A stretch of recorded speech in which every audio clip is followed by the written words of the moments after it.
In this video, I'm going to be talking in very general terms about the Board of Veterans' Appeals. I'm specifically talking about appeals that are post-AMA. AMA is the Appeals Modernization Act. If you don't know what that is, please go see an earlier video I recorded about how to tell if your claim is in the old system or the new system. Now, the Board of Veterans' Appeals is part of the Department of Veterans Affairs, but it is separate from all the other parts of the VA, like the Veterans Health Administration, and more importantly, for disability claims purposes, the Veterans Benefits Administration.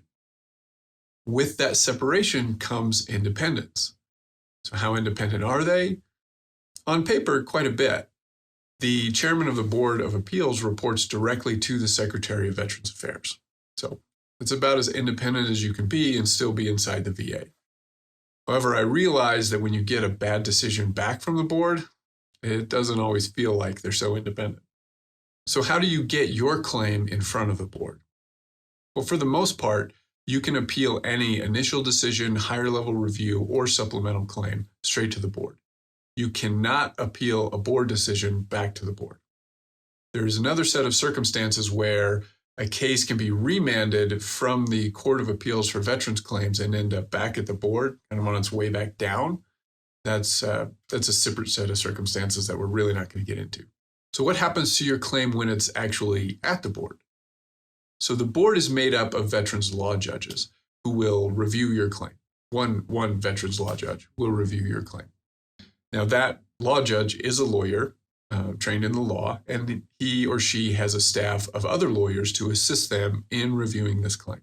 You should know that this is the first level where you're going to have trained legal people, lawyers, looking at your claim, at least on the VA side. This is very important if you are working this claim yourself and presenting arguments before the board. Just know that you have to persuade a judge with a trained legal staff. So that means you're going to have to point to the law that the VA was supposed to follow, explain how they didn't follow it, and how that led to the wrong decision in your claim. Prior favorable findings are binding on the board. I do have a separate video about favorable findings. You should check that out if you're curious. Aside from favorable findings, the board is required to review your claim de novo. That's the word that we use to describe it. It's a Latin phrase.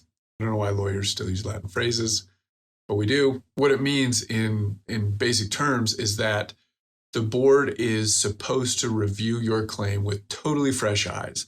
They're not to give any weight to the decision made by the regional office.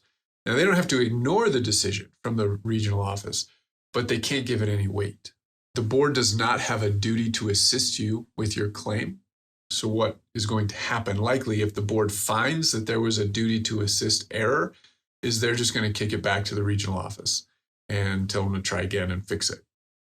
One exception to that is if it's possible for the board to grant you the maximum benefit under the claim that you're seeking based on all the information that is currently available to the board, even with that duty to assist error, then the board can and in fact should go ahead and grant you that maximum benefit. Do they do it all the time? No, I honestly think it's easier for the board just to remand it and fix it. There are probably more that they should grant that way. I hope you found this video helpful. If you did, please give it a like. That helps other veterans find it.